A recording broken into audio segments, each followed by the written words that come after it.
3 दिन आप पढ़े इंशाल्लाह ताला। मैं जैसे आप लोगों को बोल रही हूँ वैसे आप लोग पढ़े, आपके सारे की सारी मुश्किलात हल हो जाएगी। अगर मैं पढ़ूँ और मेरे सामने कुछ मुश्किलात आ जाए, कुछ भी परेशानी आ जाए, दुश्मन मेरा परेशानी कर रहा है, मुझे पुलिस की चक्कर या नौकरी की परेशानी जो भी हो, वो मेरे माफिक हो जाएगा। आज ही अगर आप पढ़ेंगे तो आज के आप ही आपके तरफ से हो जाएगा। अस्सलाम वालेकुम और रहमतुल्लाहि बरकatuह। कैसे हो आप सब? आशा करते हो अच्छे होंगे। तो इंशाल्लाह ताला ये अजीफा अगर आप लोग देख लेंगे, ये सलातुल हाजत के बारे में आप लोगों ने जरूर सुना होगा। जिन लोगों ने नहीं सुना होगा वो लोग जरूर समझ ले। एक सलातुल हाजत होती है, एक सलातुल तस्बीह होते हैं। तो मैं आप लोगों को सलातुल हाजत की नफिल के बारे में बोलने वाले हैं। इसमें कितनी नफिल है ये आप लोगों को मैं बताने वाली हूँ। ये सलातुल हाजत की नफली दो रकत नफली होते हैं। ये किस तरह से पढ़नी जाएगी, ये इसके फायदे आप लोग समझ लीजिए, वो सब मैं आप लोगों को बताने वाली हूँ। अगर कोई आपके ऊपर कोई मुकदमा चल रही है, आपके ऊपर कोई पीछे पीछे कुछ पीठ पीछे आपकी बातें कर चल रही है, आपके ऊपर चर्चा चल रही है, हिंसा चल रही है, या आपकी नौकरी की कोई परेशानी हो, आपकी रिज्क की कोई परेशानी हो, बरकत की कोई परेशानी हो, बच्चे की परीक्षा में पास होने की उम्मीदवार है, तो ये मेरी दरख्वास्त है उन भाइयों और बहनों से, इस नमाज को पढ़े, इंशाल्लाह ताला अच्छे नंबर से पास होंगे। और कारोबार वगैरह, अगर आपका कारोबार वगैरह नहीं चलते, बिजनेस में लॉस हो जाता है, तो इनके लिए भी ये दुआ जिस तरीके से मैं बताने वाली हूँ, इंशाल्लाह ताला पहले ही दिन में आपको तरक्की मालूम देगी। नहीं तो आप 3 दिन करते रहे, आप नाउद ना हो, इंशाल्लाह ताला 3 दिन के अंदर अंदर आपके सारे काम संभल जाएंगे। आपकी कैसी भी हाजत हो, तमन्ना हो, ख्वाहिश हो जो पूरी नहीं हो रही है, जो बिगड़ गई है, जो आपकी हिसाब आपके मुताबिक करना है, तो उस चीज को दिल में रख कर यकीन के साथ इस हाजत को पढ़े, इंशाल्लाह ताला दुआ मांगे, इंशाल्लाह ताला 3 दिन नहीं लग पाएंगे, आपकी हाजत पूरी हो जाएंगे, आपकी मुरीदें पूरी हो जाएगी।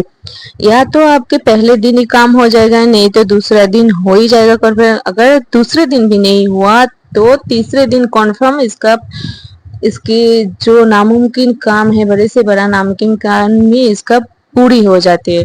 बहुत ज्यादा लोगों ने इसका इस्तेमाल किया है। जब भी कोई परेशानी या मुसीबत आते हैं तो लोग इस अमल को इस्तेमाल करते ही है। तो आपने भी कभी भी आजमाया है तो आप आजमा ले इस वजीफे को इतनी बड़ी मिल जाएगी, आपको अगर समझ में नहीं आएगी। अगर मैं आज पढ़ूं और मेरे सामने ऐसी मुश्किल आ जाए, थानेदार लड़ाई झगड़े की या किसी भी दुश्मनी की, दुश्मन पीछा कर रहा है, और किसी भी तरह की चुगली हो और नौकरी, जो कोई भी है इस दुनिया की, जो कोई भी परेशानी है, वो इस हाजत से आपको मुक्ति मिल जाएगी। आप लोग आप लोग भी इसका इस्तेमाल कर सकते हैं। किसी भी बिगड़े काम, कोई आपका कबूलियत का दुआ है या मोहब्बत की शादी वगैरह है, रिश्ता नहीं आ रहा है, दुनिया की कोई भी आपकी परेशानी हो, इसके लिए आप कर सकते हो। तो सबसे पहले आपको हम लोग बात करते हैं नफिलों को पढ़ने का तरीका क्या है। जैसे हम लोग कोई नमाज पढ़ते हैं, उसका एक टाइम होता है। तो इसका एक टाइम होता है, तो सूरज उठने के वक्त और सूरज डूबने के वक्त, इस 2 टाइम को आप पढ़ नहीं सकते। बाकी जब भी आप करना चाहे आप कर सकते हैं। तो आपको नियत इस तरीके से करना है, नियत की मैंने 2 रकत नमाज सलातुल हाजत की वास्ते अल्लाह ताला के वक्त मौजूदा मुंह या रुख मेरा काबा शरीफ की तरफ, अल्लाह अकबर। आप चाहे ये कह ले कि मुंह मेरा काबा शरीफ की तरफ या रुख मेरा काबा शरीफ की तरफ, अल्लाह अकबर कह के सबसे पहले आपको नियत बननी है। उसके बाद आपका सना पढ़ना है, मतलब सुबहानका अल्लाहुम्मा व बिहम्दिका व तबरक अस्मुका व तआला जद्दुका व ला इलाहा गैरुका, एक बार पढ़ना है। उसके बाद फिर आपको सूरह फतिहा पढ़ना है, मतलब अल्हम्दुलिल्लाह रब्बिल आलमीन, ये जो है आपको ये पढ़ना है। उसके کے بعد آپ کو 11 بار سورہ اخلاص پڑھنا ہے، مطلب قل هو اللہ احد اللہ الصمد لم یلد ولم یولد ولم یکن لہ کفوا احد۔ پہلی رکعت میں آپ کو ایسا پڑھنا ہے، ایک بار شنا پڑھنا ہے، ایک بار سورہ فاتحہ پڑھنا ہے، ایک بار 11 بار سورہ اخلاص پڑھنا ہے۔ اس کے بعد آپ کو رکوع میں جانا ہے، رکوع میں جانے کے بعد آپ کو سجدہ کرنا ہے، سجدہ کرنے کے بعد آپ کو دوسری رکعت کے لیے کھڑے ہو جانا ہے۔ تو اس کے بعد جیسے کھڑی ہو تو آپ نیت باندھے اور تب آپ کو ایک بار سورہ فاتحہ پڑھنا ہے اور دوسری مطلب آپ کو سورہ فاتحہ مطلب الحمدللہ جو میں نے وہ آپ کو پڑھنا ہے۔ پھر آپ کو 11 بار سورہ اخلاص پڑھنا ہے، مطلب قل هو اللہ احد جیسے آپ نے پڑھا تھا ویسا آپ کو پڑھنا ہے۔ پھر آپ کو رکوع میں جانا ہے، رکوع میں جانے کے بعد آپ کو پھر آپ کو سلام پھیرانا اتحیات جیسے نماز میں پڑھتے ہیں، تو آپ کو اتحیات درود پاک پڑھنا ہے، پھر سلام پھیر لینا ہے۔ اب آپ کا مین کام یہاں سے شروع ہوتا ہے۔ سلام پھیرنے کے بعد آپ سجدے میں چلے جائے اور سجدے میں جا کے آپ 41 بار وَأَنَاتِ الْوُضُوءَ لِلْحَيِّ الْقَيُّومِ وَأَنَاتِ الْوُضُوءَ وَالْحَيِّ الْقَيُّومِ جیسے اپنے سلام پھیرا آپ قاعدے میں جیسے بیٹھے ہوئے تھے دوبارہ میں سجدے میں جائیے، جانے کے بعد آپ وَأَنَاتِ الْوُضُوءَ لِلْحَيِّ الْقَيُّومِ یہ دعا کو آپ کو 41 مرتبہ آپ کو پڑھنا ہے، 41۔ پھر آپ کو دائنا گال پھینک کے جیسے ہم دائنی طرف آپ سلام پھیرتے پہلے ویسے آپ کو سر کو ادھر اس طرف کرنا ہے، پھر وہاں پر آپ کو 11 بار وہی واپس آپ کو وَأَنَاتِ الْوُضُوءَ لِلْحَيِّ الْقَيُّومِ وہ آپ کو 11 بار پڑھنا ہے۔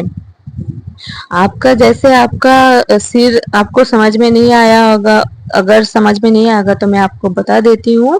آپ کو سجدے میں جیسے ہی آپ جاتے ہیں سجدے میں رہ کر آپ کو جیسے ہم لوگ دائیں طرف پہلے سلام پھراتے ہیں ویسے ہی آپ کو دائیں طرف اپنے منہ کو موڑ لینا ہے اور آپ کا جو کان ہے بائیں طرف کا کان ہے وہ نیچے زمین پہ ٹیکا ہوا رہے گا اور آپ کو دائیں طرف دیکھ کے 11 مرتبہ وَأَنَاتِ الْوُضُوءَ لِلْحَيِّ الْقَيُّومِ 11 مرتبہ آپ کو پڑھنا ہے۔ ایسے ہی کر کے آپ کو پھر اس سائڈ مطلب جیسے ہم لوگ دوسری طرف مطلب لیفٹ سائڈ کی طرف ہم لوگ سلام پھراتے ہیں ویسے ہی پھر آپ کو 11 مرتبہ پھر آپ کو الٹے کندھے کی طرف آپ کو اسی طریقے سے 11 مرتبہ آپ کو پڑھنا ہے۔ تو ایسے ہی آپ کو پھر ویسے ہی آپ کو 11 مرتبہ وہ پڑھ لینا ہے، تو ایسے آپ کو ہو جاتا ہے۔ ابھی آپ کو سجدے سے اٹھ کر آپ کو کھڑا ہو جانا ہے آپ کو دعا کے لیے۔ تو آپ کو ہاتھ اٹھا کر آپ کا جو حاجت ہے جو دعا ہے وہ آپ مانگیے، جو بھی آپ کا مقصد ہو، کوئی بگڑا کام ہو، پریشانی ہو، کچھ بھی ہو۔ پہلے بات تو آپ کو پہلے دن کامیابی مل جائے گی، اگر پہلے دن آپ کو کامیابی نہیں ملتی ہے تو آپ دوسرے دن سیم ٹائم پر ان نفلوں کو ادا کر لینا، پھر دوسرے دن آپ کو انشاءاللہ مل جائے گی۔ اگر دوسرے دن آپ کو نہیں ملی تو تیسرے دن انشاءاللہ آپ کو کامیابی ملتی ہے۔ تو کم سے کم ایک شرط ہے، آپ کو کم سے کم 3 دن اس کو مکمل پڑھنا ہے۔ آپ کو اگر پہلے دن آپ کا کامیاب ہو جائے، آپ کے دعا قبول ہو جائے آپ کا، تو آپ کو پھر بھی آپ کو 3 دن تو یہ کرنا ہی کرنا ہے۔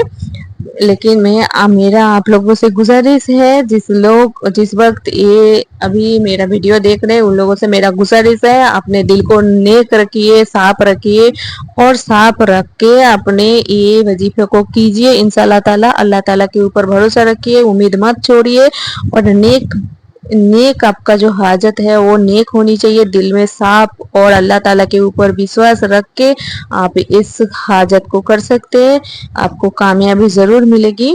اور نراش نہیں ہونا ہے آپ کو، اگر آپ کا ایک دن میں کام نہیں بنتا ہے تو آپ کو دوسرے دن میں کرنا چاہیے، دوسرے دن میں نہیں ہوتا تو تیسرے دن انشاءاللہ تعالی آپ کا جو بھی حاجت ہے، جو بھی من کی ارادے ہے، سب کچھ آپ کی پوری ہو جائے گی۔ لیکن آپ کو اللہ تعالی کے پاس رو رو کے مانگنا ہے تاکہ اللہ تعالی اپنے بندوں کے پیار سے دیکھے اور اس کی دعا قبولیت